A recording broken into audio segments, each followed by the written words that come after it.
Na-miss mo ba? Walang walang balita kay Rocky ngayon. Walang balita. Ay, meron. Ayan, yung sinasabi niya, hindi daw siya agree doon sa interim release na kinahinatnan. Wala, para yun, okay yun kasi medyo naging irrelevant na si Harry Roque. Ito. Anyway, ito, yung sa remarks na naka-apekto sa interim release, yung jailbreak niya yan eh. Ayan yun. In Tagalog, itatakas. Tara, itakas na natin. Paano nga naman, di ba? Paano nga naman pagbibigyan yung hiling nila na interim release kung ganyan yung mga naririnig sa kanila? At hindi lang naman porket na biro lang naman yun eh. Hindi lang yun yung pagbabasihan ng ICC. Siyempre, pagbabasihan din yan, ito bang mga tao na ito na nagbibiro ng ganon ay may kakayahan ba silang gawin yung biro nila? Kayang-kaya nila yan, di ba? Nakita mo nga yung mga senador sa atin. Iisipin pa ng ICC yung bring him home. Like example, sige, patulan na natin sila. No? Yung mga malawakang rally, no? Yung rally ng INC, yan yung isa sa mga naka-apekto. Biruin mo, Duterte sigaw ng mga yan eh. Patulan na natin sila na ang jurisdiction ng ICC ay mayroon pa din sa Pilipinas o kasapi pa tayo ng ICC. No, ngayon, sisigaw yung mga senador ng okay, bring him home. Diba? Ngayon, yung bring him home na yan. Nasa ICC pa din, ang ICC, ang decision pa din yan. Isasabihin niyan, pagbibigyan ba natin tong bring him home nila? Kung sa Senado pa lang, nakita mo, tingnan mo, na ang mukhang kahihinatnan, papabor lang kay Duterte. Bibigyan pa ba natin? Hindi na. Siyempre, biruin mo, yun nga yung pinagbabasihan kung baga may yung flight risk ba, 'di ba? Yung isa sa mga factor na yung pina-factor in ng ICC kung may flight risk ba si Digong. Biruin mo, ipakita mo yun, malamang yung pagpalakpak ni dahil sa nag-speech si Chis Escudero tapos pumapalakpak sa likod si Sara. Biruin mo, yun ba walang pagpapakita ng impluwensya? Yun lang yung mga ganun, pero hindi talaga matiis ni BP Sara na maggaganyan, na magpakita ng mga kabalbalan, sabi ng kung ano-ano, no? Hindi niya inintindi kung ikakapahamak ba ng tatay niya Parang sa tingin ko sinasadya papabuti ng 28 Nagmukhang katawa-tawa ang politika ng Pilipinas dahil doon sa mga DDS, mga boss. Nagmukhang katawa-tawa. Ayan, biruin mo sila nung election lang yung nung impeachment lang 'di ba? Biruin mo, hindi sila nahihiya na ipangalandakan sa mamamayang Pilipino na isa si Amy sa magja-judge no impeachment ni Sara Duterte, pero panay dikit niya pa din. 'Di ba? Best friend pa sila. So ikaw bilang isang mambabatas na ikaw ang tatayo bilang judge doon sa isang tao, ay magpakita ka naman ng kahit papaano pinapakita mo sa Pilipino na isa ako doon sa husga, kaya kailangan dumistansya muna ako sa kanila. Para hindi makita yung bias mo, no? Kasi ang pinag-uusapan doon sa impeachment, pera ng taong bayan 'Di ba? Doon sa impeachment na 'yon, although mga congressman ang nag-push nung mga 'yon, pero laban ng taong bayan yun dahil pera ng taong bayan yung sinasabing dinispalko or nilustay. Sa tingin ko hindi rin nakatulong yung pagsambit tsaka pagpapakalat ng ibang mga supporters na kung saan si Duterte daw makakalaya na.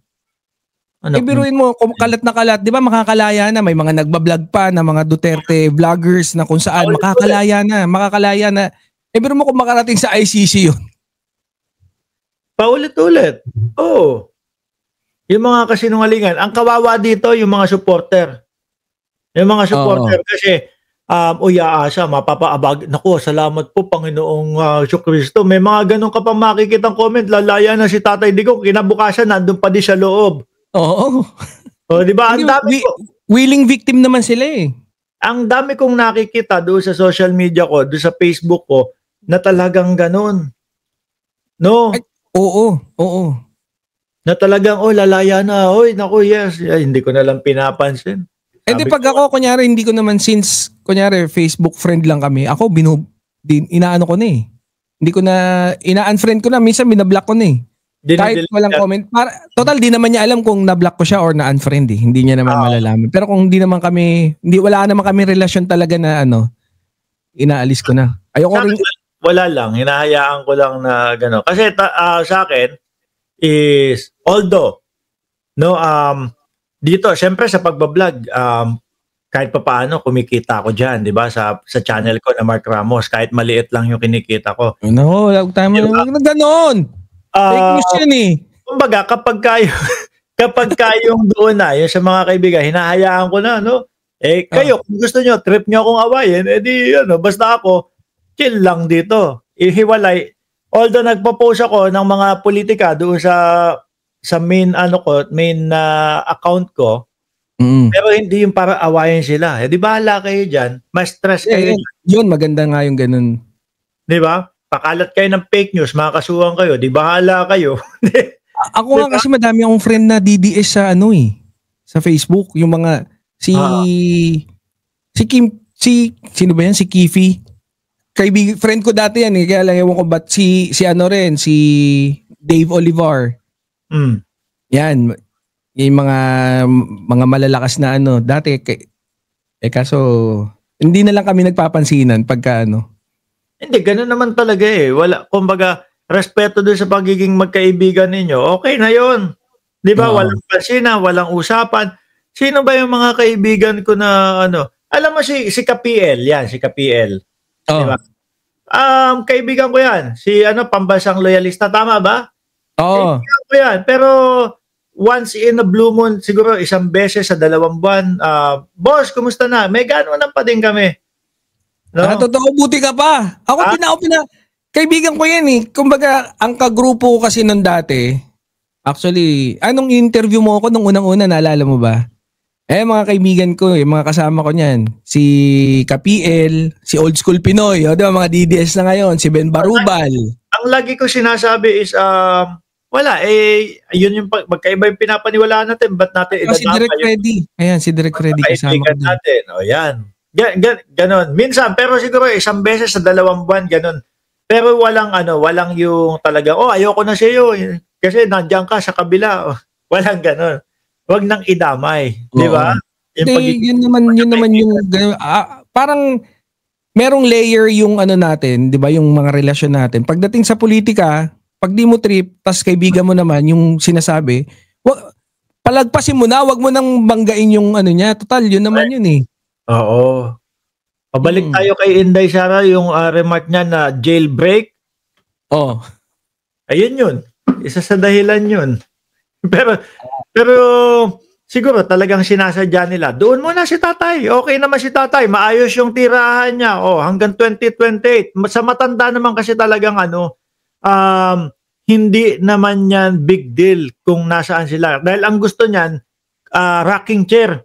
Yung tumba-tumba.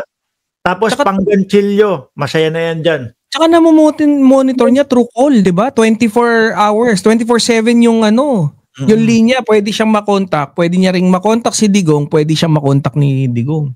Kaya okay na. No, kailan 2028. Sige, pagkatapos nun, pagka nanalo na si Sara, sige, saka natin asikasuhin. Ang tanong dyan, sa tingin mo ba, hindi na si Digong na ginagamit siya ni Sara? Akala ko tatanungin mo kung aabot pa ng 2028. akala ko kung ang tanong mo. Grabe, nubo. Pwedeng pumapayag siya kasi kung okay naman siya tapos Anli Dalaw naman, tapos madami naman silang pera pampunta doon sa Netherlands So, pwedeng okay na to, no, dalaw-dalaw niyo ko hanggang maging 2028 saka niyo asikasuhin yung paglaya ko talaga. Pagka nasa atin na ang kapangyarihan ulit. Di ba? Sabi ni Elma Singcuenco, senior, gusto na ng peace of mind dyan. Baka nga, mas nakukuha pa ng dating Pangulong Duterte yung kanyang kapayapaan doon sa loob. Kita mo, walang politika, walang nag-aakay sa kanya. Sa mga, tawag dito, sa mga pasigaw-sigaw nung hindi, siya pala yung i-bring him home, kaya hindi siya. Oo. Di ba? Kapag nasa Pilipinas yan, ang ginagawa nila Robin Padilla lagi, boss, although boss ang tawag nila, pero pagod naman sa kanila, kaka-biyahe, pangangampanya. Alam mo, yun din yung ano ngayon yung feeling ko si VP Sara, kumukuha rin talaga ng simpatya na yung ang mga pahayag, yung medyo raw, nahimatay, di ba? Which is itinanggihan ng itinanggi kasi lagi naman silang monitor si Digong.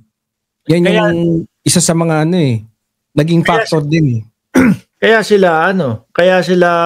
duda ang ICC sa kanila dahil sa mga paganyan-ganyan. Kaya di ba nga kumuha ng 3 eksperto na titingin kay Duterte talaga?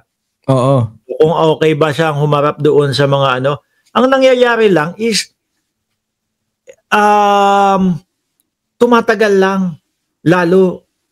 'Di ba? Imbes na nakatutok, nakarekta sila doon sa mga depensa nila at umpisahan na natin yung trial, kung talagang meron silang pandepensa, umpisahan na agad diyan.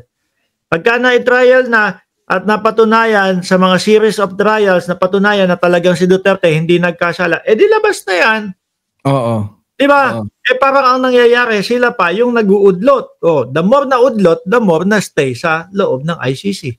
Sa tingin ko nga, kung titigil sa pagpapa-interview si Sara, ng regard sa ICC at saka kalagayan ng tatay niya, o kaya kung magsasabi lang siya, okay naman si Erpat doon, okay naman, approve, walang problema. Baka mapayagan pa yung interim release kasi kung ang nagagamit yung mga mismo mga pahayag nila Hindi, pero nandiyan din ang Senado, hindi din mapakali sila Bato de la Rosa. Kung tumahimik man si Sara, yung Senado naman na maingay. Kasi ang gusto nila mapabagsak No, hindi sila makakatahimik diyan kasi ang gusto nila mapabagsak yung administrasyon ni Bongbong Marcos. Pagka hindi bumagsak yan, hindi nila napababa si Bongbong Marcos. Yung mga investigasyon, diyan sa mga kaibigan nila, diyan sa mga DDS, tuloy-tuloy lang yan. So talagang wala silang magagawa kundi may isang sakripisyo na isa, which is Duterte. Correct. Kasi ganyan mangyayari. May pahayag na dyan, Boss Mark si Vice President Sara. Ang sabi niya, i-hold ko lang yung comment ko muna dito sa ICC kasi kailangan natin maki-empathize sa mga nabiktima ng lindol at mag-sympathize doon sa mga namatayan. Ayos. Ayun, nakikiramay sana po. Kung mga ganyan yung niya, di pwede. Ikaw ba may sabi nun? Kala ko si Sara. Si Sara may sabi. Si Sara may sabi. Oo. Pero hindi, ang nangyayari diyan talaga is masasakripisyo kasi nga nasa pagitan sila ng dalawang sitwasyon Pag tumahimik sila lahat, posible na mag-grant kung ano man yung hinihiling ni Duterte. Pag tumahimik naman sila, tuloy-tuloy ang investigasyon ng Administrasyong Marcos. Yun lang. So kaya hindi sila pwedeng tumahimik. Tuloy-tuloy. Although alam nila na makakaapekto ito doon sa pagbibigay ng interim release kay dating Ipit sila Ipit. Oo.